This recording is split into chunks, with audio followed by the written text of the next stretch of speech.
जैन कन्नौज। नमोस्तु गुरुवर। गुरुवर, आजकल कुछ लोग समाज में ही कह रहे हैं कि बहुत से लोग साधु बनकर समाज पर बोझ बनते जा रहे हैं, तो क्या ऐसा नहीं हो सकता कि वो घर पर ही रहकर साधु जीवन व्यतीत करें? तो क्या ये न्याय संगत और तर्क संगत है? देखिए, साधु समाज का बोझ है या साधु समाज का बोझ उठा रहा है, हमें पहले इस पर विचार करना चाहिए। साधु को समाज का बोझ कहना वस्तुतः साधुता को न पहचानने का परिणाम है।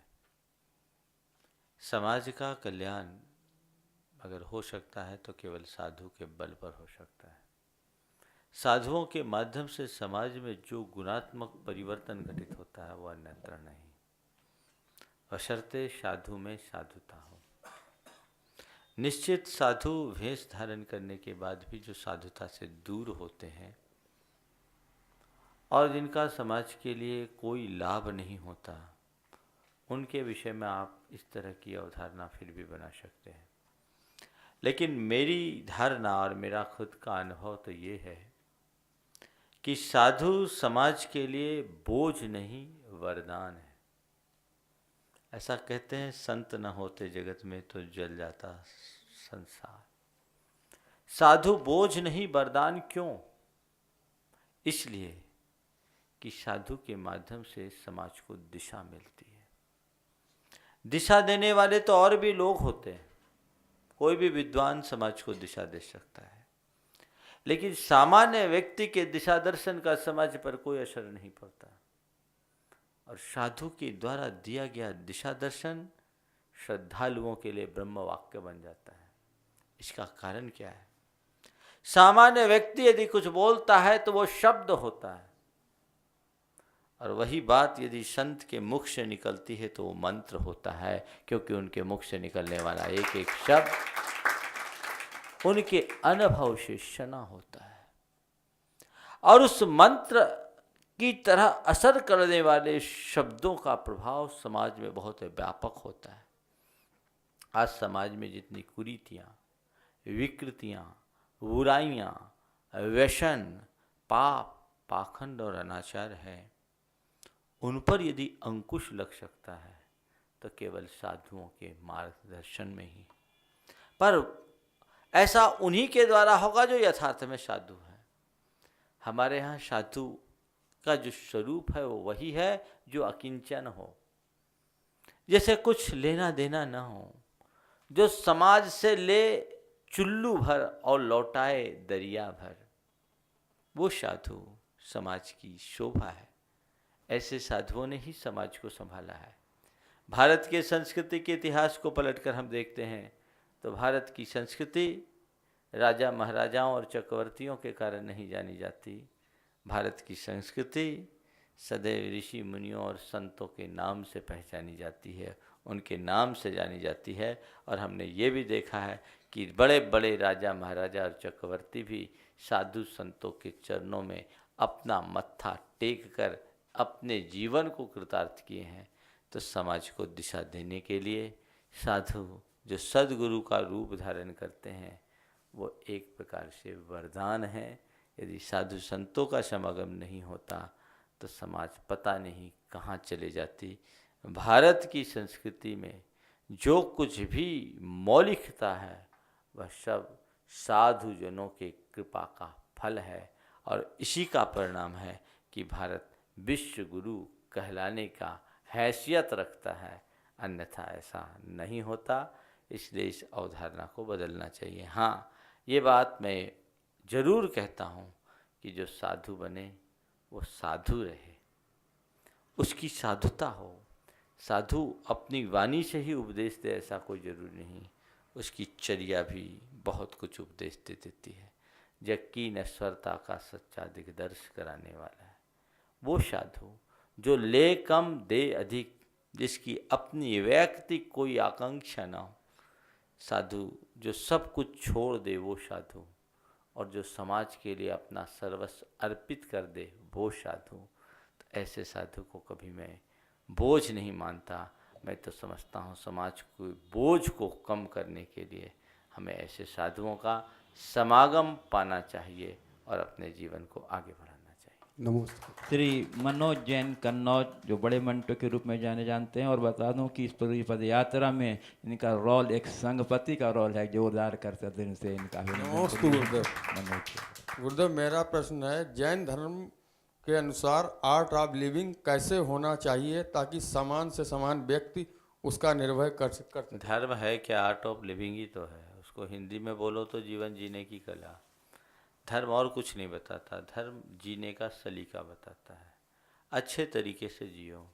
और मैं आपसे कहूँ, जैन धर्म जितना अच्छा जीवन जीने का मार्गदर्शन देता है, मैं समझता हूँ वैसा शायद अन्यत्र देखने को नहीं मिलता। जब कभी भी हम धर्म की बात करते हैं तो हमारी पूजा आराधना उपासना ही रूढ़ हो जाती है, हमारा ध्यान केवल उन पर केंद्रित हो जाता है। निश्चित धर्म में पूजा आराधना उपासना का महत्व है, लेकिन धर्म केवल पूजा उपासना का नाम नहीं, धर्म एक ऐसी जीवन शैली का नाम है जो हमारे जीवन को शांत, संयत, संतुलित और व्यवस्थित तरीके से जीने में सहायक बने। और ये सबसे अच्छी जीवन शैली यदि आप मुझसे पूछो तो जैन धर्म के एक ही सूत्र वाक्य से प्रकट हो जाती, जियो और जीने दो। इससे अच्छी जीवन शैली क्या होगी? अब इस सूत्र की गहराई में उतरे, बहुत कुछ जीवन में घटित हो सकता है। धर्म को आत्मसात करे और कुछ बातें अपने हृदय में स्थापित कर ले तो आपकी जिंदगी आनंद की यात्रा बनेगी। सुख और दुख में क्षमता रखने का अभ्यास करें, संयोग और वियोग में स्थिरता रखने का अभ्यास करें। जीवन में आने वाले प्रतिकूल संयोगों में भी अपने मन को विचलित न होने दें। और ये सब तब हो सकता है जब आप कर्म के सिद्धांत पर विश्वास रखें कि सुख दुख, जीवन मरण, संयोग वियोग, हानि लाभ सब विधि के हाथ धर्म का पहला पाठ है। जो मनुष्य इसको स्वीकार लेता है उसके जीवन में कभी अवसाद नहीं आता, सारा जीवन आनंद से भरा होता है। जीवन जीने की यही शैली है। और दूसरा पाठ है धर्म का, अपने निगेटिव इमोशंस पर कंट्रोल, जो सेल्फ कंट्रोल के बदौलत आता है। साधना के बल पर, संयम के बल पर, ध्यान के बल पर अपने आप पर नियंत्रण किया जा सकता है।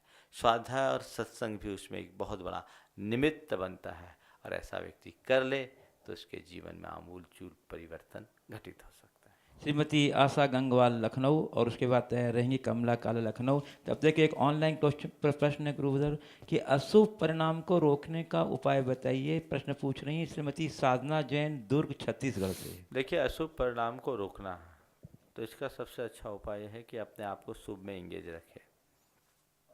महाराज शुभ में इंगेज रखते हैं, लेकिन जब शुभ से खाली होते हैं तो मन में अशुभ आने लगता है। तो उस समय क्या करें? जैसे आपके मन में अशुभ परिणाम आया, आपको पता लगा कि मेरे अंदर अशुभ परिणाम आया, यानी आप ट्रैक से नीचे आ गए, तो तुरंत अपने बात को रोकिए, अपने मन को कोशिए, अपने मन को धिक्कारिए कि मैंने गलत कार्य कर लिया, मैंने गलत विचार कर लिया। हे भगवान, मैंने बुरा सोचा है, मैंने बुरा चिंतन किया, मैंने बुरा बोला है या बुरा किया है। मेरे द्वारा किए गए इस पाप का क्षय हो और भगवान मुझे में ऐसी शक्ति मिले कि इसकी पुनरावृत्ति न हो। यदि आप अपने अशुभ परिणामों के प्रति जागरूकता रखते हो तो उनकी पुनरावृत्ति नहीं होगी। शास्त्र की भाषा में हम ये कहें कि जब भी अशुभ परिणाम हो तो उसका प्रतिक्रमण करें, और प्रतिक्रमण करने के साथ ही वापस उसका प्रत्याख्यान करें। प्रतिक्रमण मतलब पुराने किए गए दोष की आलोचना करके उसको साफ करें, और प्रत्याख्यान यानी उसकी पुनरावृत्ति न करने का संकल्प लें और अपने मन को कुछ न कुछ दंड दें। तो ऐसे में आपके अशुभ परिणाम कम होने लगेंगे और उनकी पुनरावृत्ति से आप बच सकेंगे। हे मुनिवर, आपके चरणों में नमोस्तु नमोस्तु। मेरा प्रश्न यह है, युधिष्ठिर, भीम, अर्जुन ने महाभारत की युद्ध में इतनी लड़ाई लड़ी एवं हिंसा की, फिर भी उस भव से मोक्ष गए, तो उनके कर्मों की निर्जरा उसी भव में कैसे हुई? जब वो युद्ध लड़ रहे थे तब मोक्ष नहीं गए। बाहर के युद्ध में उन्होंने पापोपार्जन किया, निश्चित किया। हालांकि वह हिंसा नहीं थी, वो रक्षा के लिए उठाया गया कदम था। प्रतिहिंसा थी, विरोधी हिंसा थी, जो एक गृहस्थ के रूप में आवश्यक था, अन्यथा उनका सब कुछ खो गया होता। फिर भी वो वैरागी बन करके जब आत्म साधना में लगे तो एक दूसरा युद्ध उनके भीतर चालू हुआ। वो आध्यात्मिक युद्ध था, वो आंतरिक युद्ध था, और उस युद्ध में उन्होंने अपनी चेतना को जगाकर कर्म शत्रुओं की जड़ को उखाड़ दिए, जो हमारे आत्मा साम्राज्य में जन्म जन्मांतरों से अपनी सत्ता स्थापित किए थे, उखाड़ दिए, कर्म कट गए। एक पंक्ति में मैं कहना चाहूँगा कि मनुष्य अज्ञानता से जितना पाप करता है, ज्ञान के बल पर उसे क्षण भर में साफ किया जा सकता है।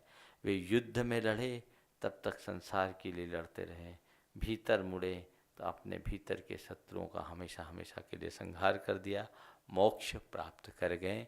इसके लिए केवल दिल इच्छा शक्ति और ऊंचे मनोबल की आवश्यकता होती है, जिससे वे समन्वित थे और ये परिणाम उनको मिला।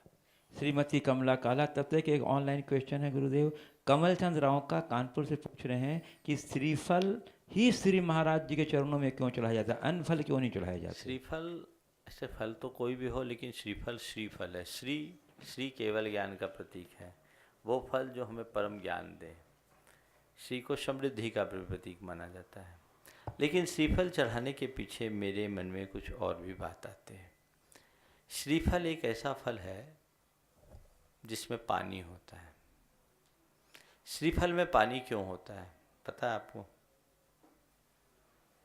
श्रीफल में पानी इसलिए होता है, किसी कवि ने लिखा है कि प्रथम वैसी पीतम तोय मल्पम अपि स्मरंतम, सिरे से निहत भारा नारिकेला नराणाम, उदकम अमृत तुल्यम दद्दुराजीवनांतम, नहीं कृतम उपकारम साधो विस्मरंती। कि जब मैं प्रारंभ में था तो मुझे कुछ लोगों ने पानी दिया, जिसके बल पर मैं खड़ा हुआ, बड़ा हुआ। उनके ऋण का भार मेरे ऊपर बहुत बड़ा है, इसलिए वो श्रीफल, वह नारियल अपने सिर पर पानी के कलश लेकर के खड़ा रहता है, क्योंकि वो चाहता है कि मैंने जो ऋण लिया उसे वापस चुकाऊं, क्योंकि किए गए उपकार को साधुजन विस्मरण नहीं करते।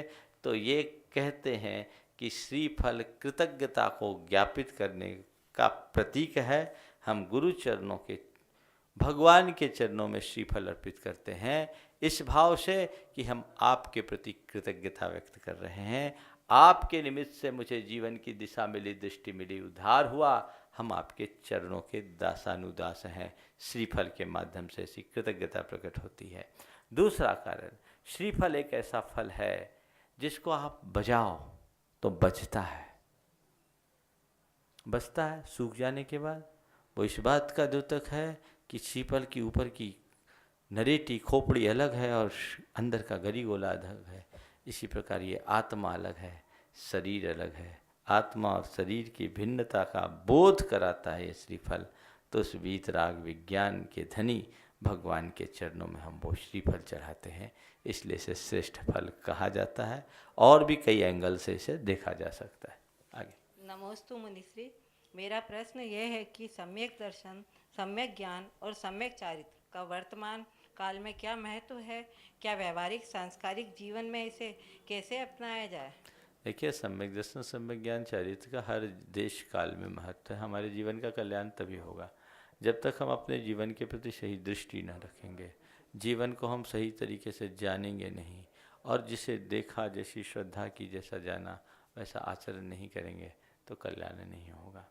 व्यवहारिक जीवन में इसका क्या महत्व है, मैं बहुत संक्षेप में कहता हूँ। हम लोग जब कोई बच्चा जाता है तो उसके कहते हैं बेटा देखभाल कर चलना।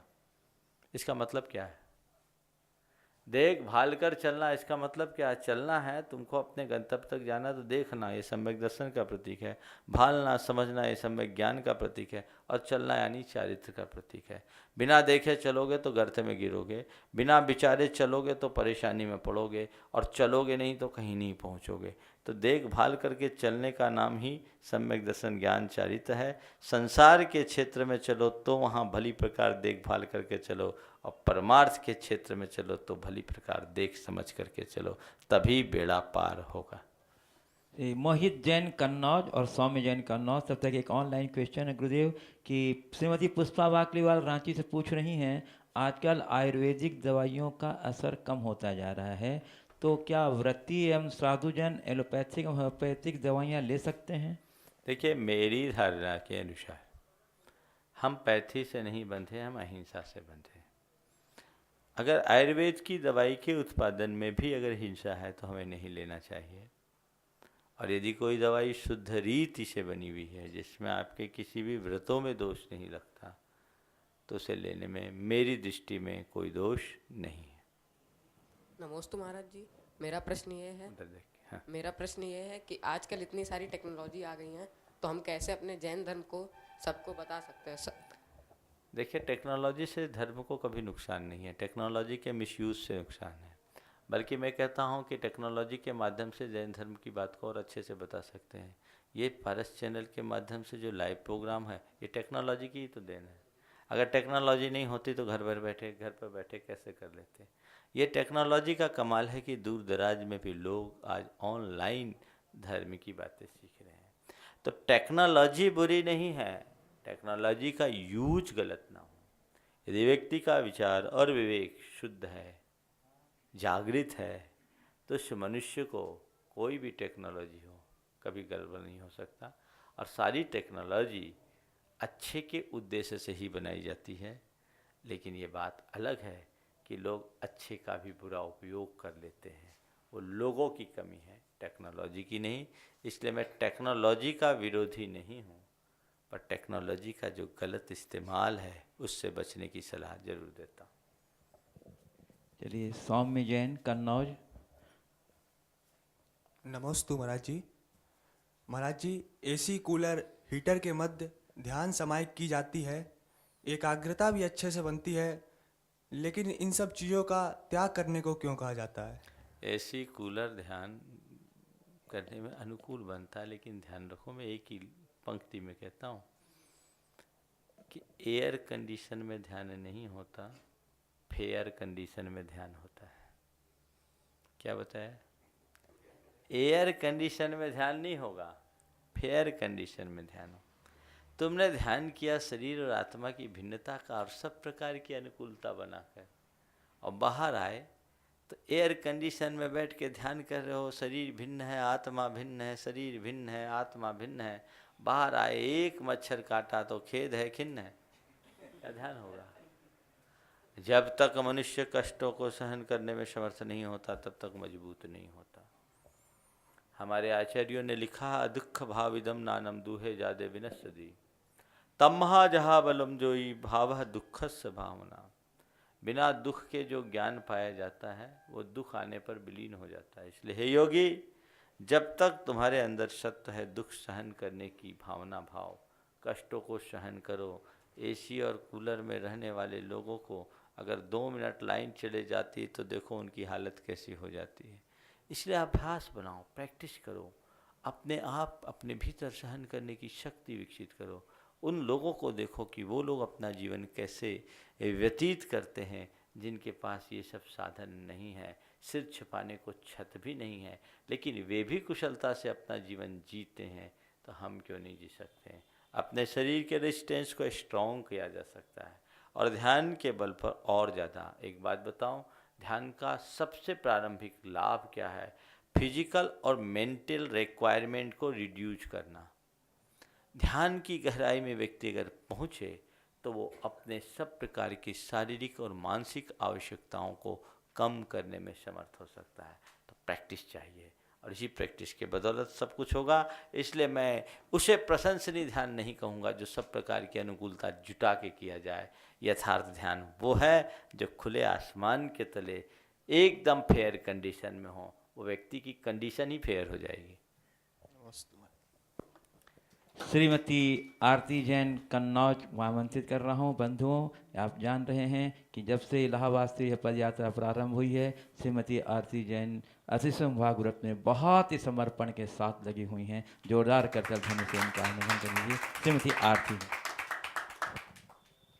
नमोस्तु गुरुवर। गुरुवर, मेरा प्रश्न ये है कि हमारे पास मन होता है, पंचेंद्रिय के पास मन होता है, तो मन के द्वारा हम अपने उत्थान में सक्षम होते हैं, परंतु जो एकेंद्रिय आदि जीव होते हैं वो अपना उत्थान किस तरह कर पाते हैं? देखिए, मनुष्य पंचेंद्रिय मन सहित प्राणी और मन सहित प्राणियों में भी मनुष्य अपना जितना अच्छा उत्कर्ष और पतन कर सकता है, दूसरे प्राणियों में वो संभव नहीं। नीचे के प्राणी जो मन शून्य होते हैं, जिनके अंदर मानसिक संवेदना नहीं होती, जिनकी इंद्रिय चेतना ज़्यादा विकसित नहीं होती, वो हमारी तरह आगे बढ़ नहीं सकते, घट नहीं सकते। उनके उत्थान की संभावनाएं बहुत कम होती हैं और उनके कर्म का बंध भी बहुत मंद होता है। शास्त्र की भाषा में एक इंद्रिय एक सागर की आयु बांधता है, तो संगी पंचेंद्रिय 70 कोड़ा कोड़ी सागर की आयु बांधता है। आयु नहीं, मोहनी कर्म का बंध करता है। तो वो अव्यक्त चेतना है। पुण्य और पाप के लिए भी हमारी चेतना की शक्ति का इन्वॉल्वमेंट जरूरी है। तो जो व्यक्ति जिस प्राणी का चेतन स्तर जितना ऊंचा होता है, वो पुण्य और पाप उतना ही ऊंचा करता है, और जिनका मंद होता है उतना ही कम। आप एक सवाल कर सकते हो कि ऐसा भी हमने सुना है कि निगोदिया प्राणी भी निकल करके मनुष्य बन करके सीधे मोक्ष चले जाते हैं। ये संयोग है, इसमें उनका पुरुषार्थ नहीं। संयोग है कि भड़मूजे से 2-4 चना उचट कर बाहर आ गए। ऐसे कोई जीव जिनकी भवितव्यता अच्छी होती है, हुनर अच्छी होती है, वो ऐसे हो जाते हैं। पर ये कोई पुरुषार्थ मूलक नहीं, क्योंकि उनके पास इतना ज्ञान ही नहीं कि वो पुरुषार्थ करें।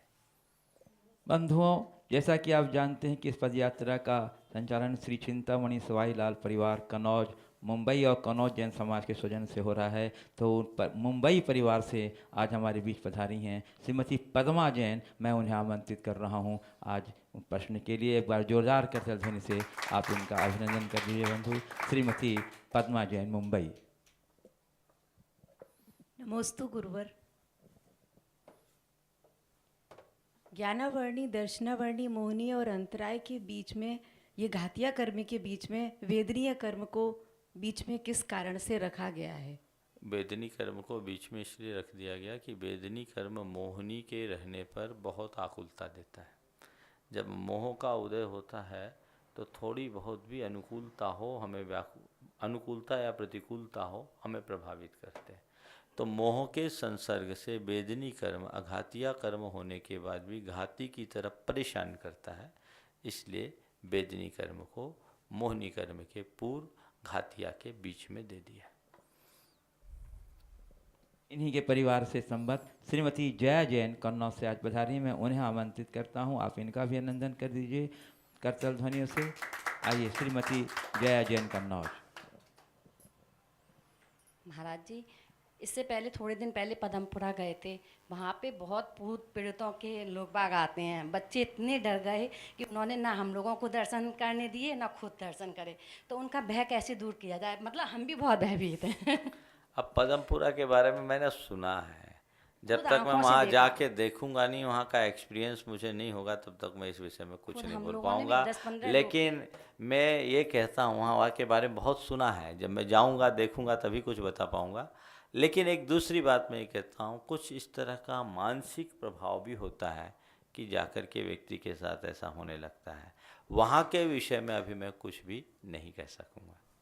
आमंत्रित कर रहा हूँ जो इस पद यात्रा में बहुत ही तत्परता से सहयोग दे रहे हैं युवा भाई साहिल जैन कन्नौज से आए। तब तक एक ऑनलाइन क्वेश्चन है गुरुदेव कि मंदिर निर्माण में भूमि के अंदर धार्मिक पत्रिकाएं दबाई जा सकती हैं क्या? आभा जैन कानपुर से पूछ रही हैं।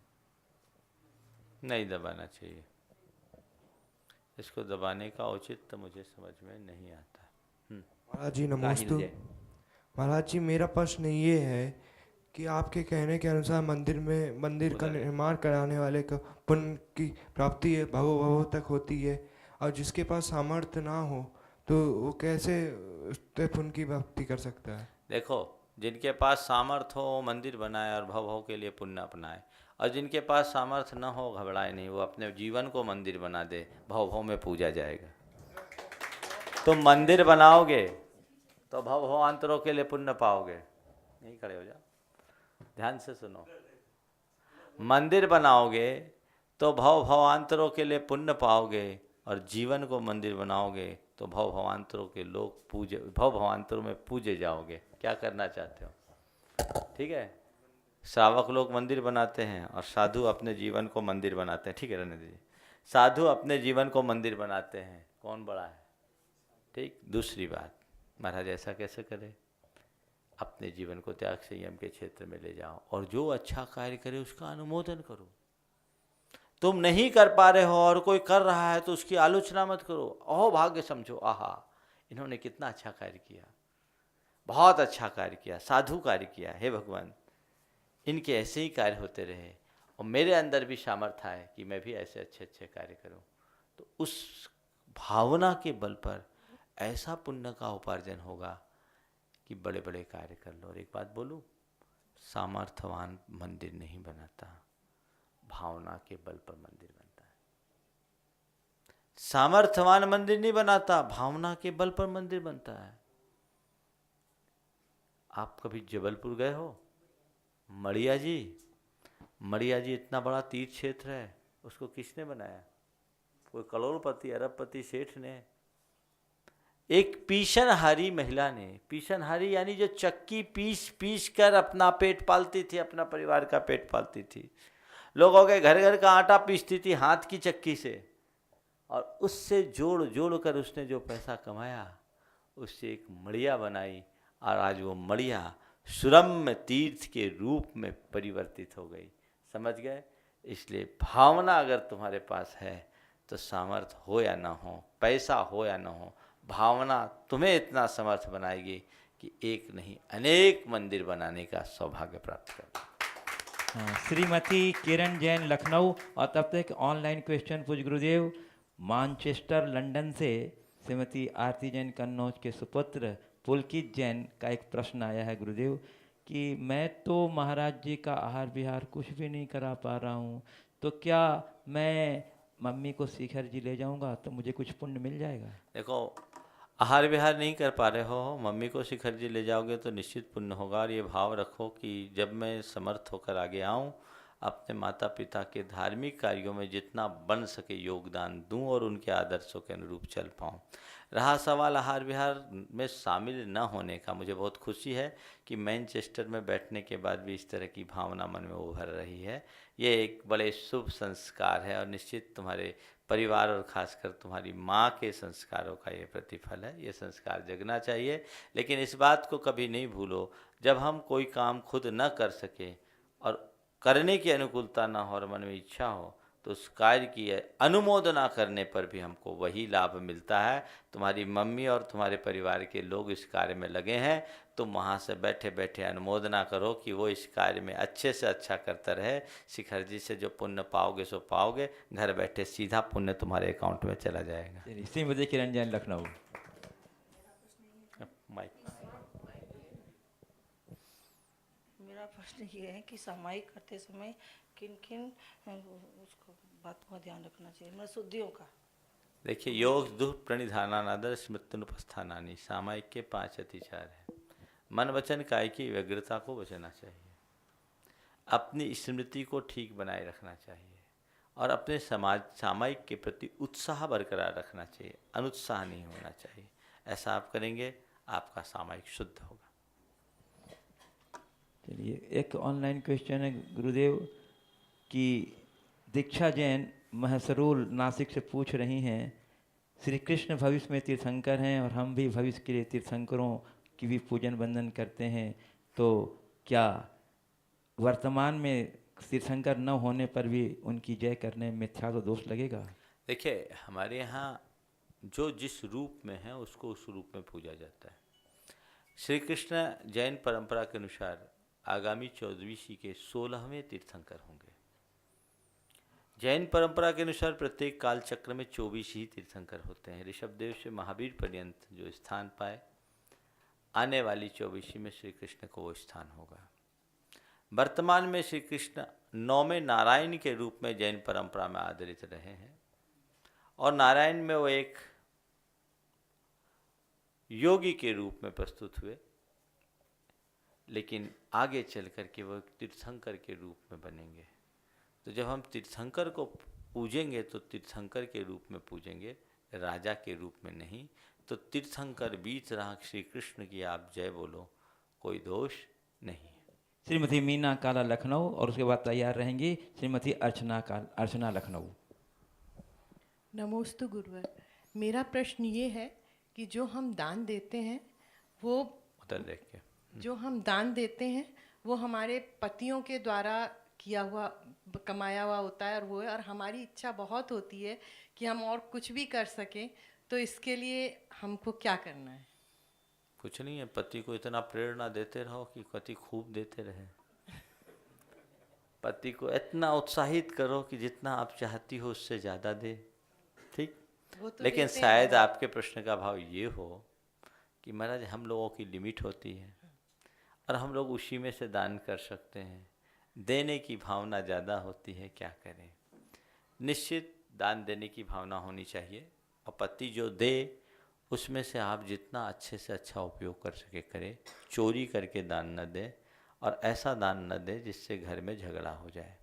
लेकिन इसके साथ साथ अपने पति को धीरे धीरे समय पर ऐसा मोटिवेशन दे कि आपके पति या आप जैसे स्त्रियों के पतिगण के मन में ऐसा भाव स्वतः आने लगे, स्वस्फूर्त आने लगे कि नहीं, मुझे दान करना चाहिए।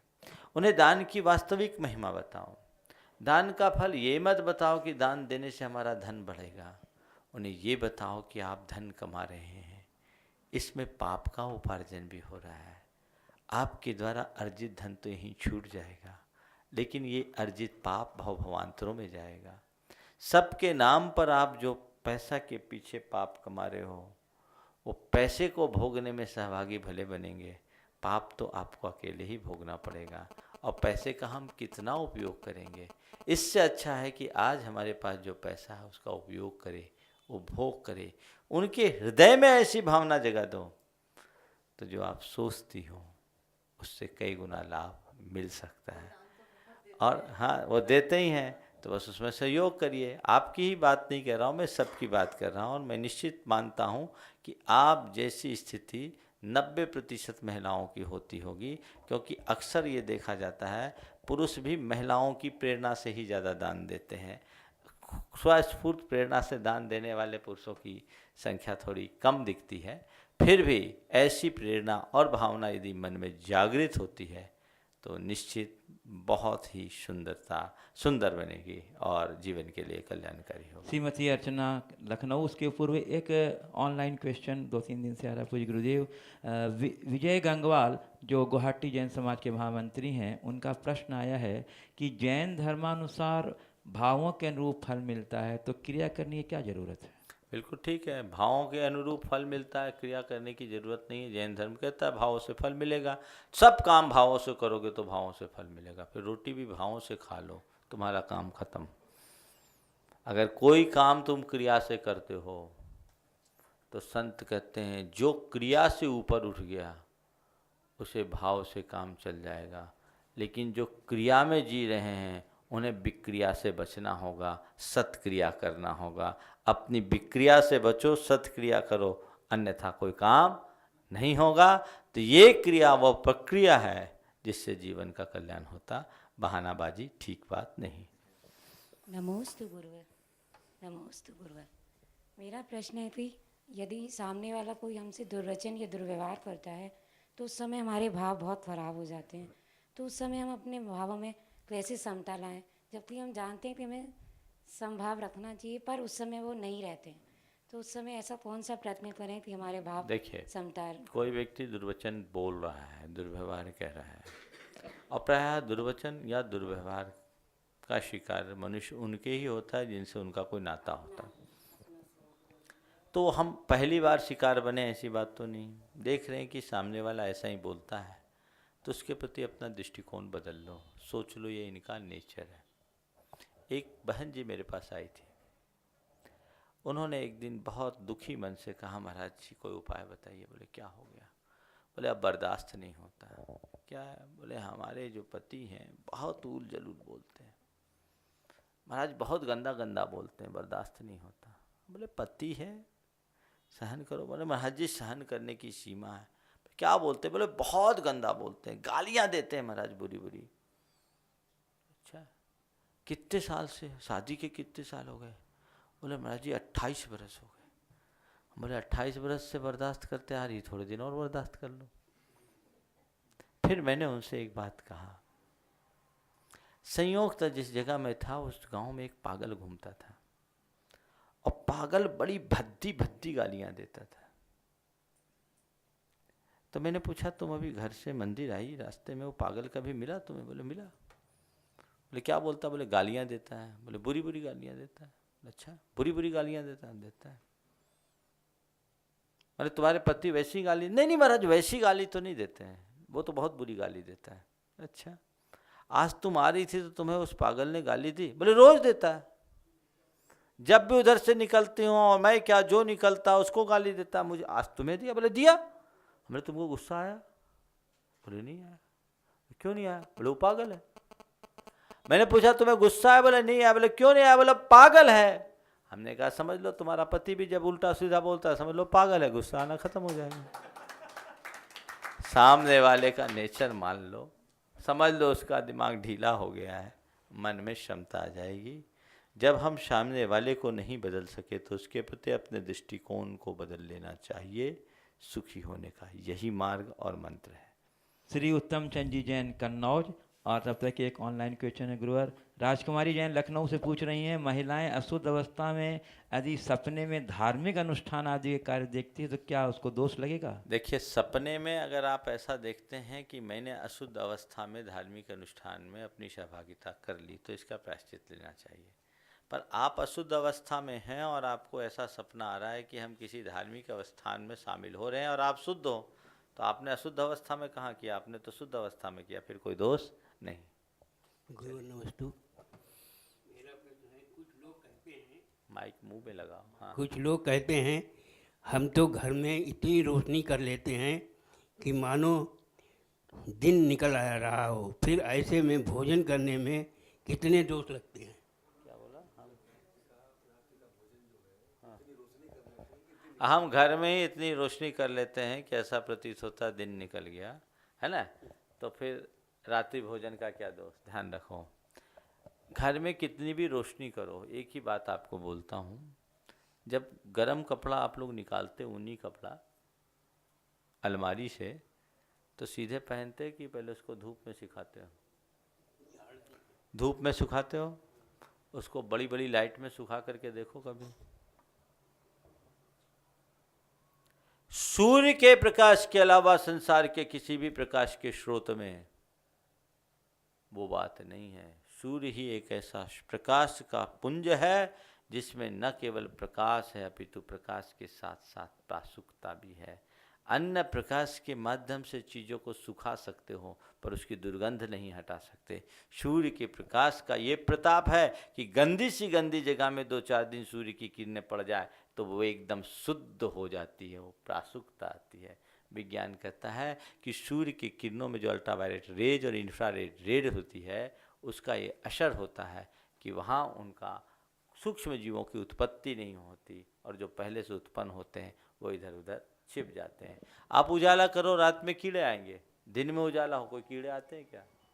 बस यही सूर्य के प्रकाश और अन्य प्रकाश का प्रताप है। इसलिए आलोकित पान भोजन सूर्य प्रकाश में ही करना चाहिए। श्रीमती नमिता जैन लखनऊ, और उसके बाद तैयार रहेंगे श्री विपिन जैन मधुबन। नमस्ते महाराज जी। बोलिए। महाराज श्री पंचम काल में हम यहाँ से मोक्ष क्यों नहीं जा सकते? पंचम काल में हम यहाँ से मोक्ष क्यों नहीं जा सकते? आपने पूछा। मोक्ष इसलिए नहीं जा सकते कि हम मोक्ष जाने के लायक अपने अंदर विशुद्धि नहीं लाते। मोक्ष जाने के लिए वीतराग होना जरूरी है और वीतरागता की विशुद्धि, पूर्ण वीतरागता की विशुद्धि शुक्ल ध्यान से होती है, जो आज के युग में नहीं होते, क्योंकि शुक्ल ध्यान के लिए उत्तम सहनन चाहिए। हमारे पास उत्तम सहनन नहीं है, इसलिए हम उस लायक विशुद्धि नहीं रखते और वैसी विशुद्धि के अभाव में आज मोक्ष नहीं पर मोक्ष मार्ग जरूर है। नमस्ते। विपिन जैन मधुबन, जो इस पद यात्रा में बहुत सक्रियता से योगदान दे रहे हैं। श्रीमती श्री विपिन जैन।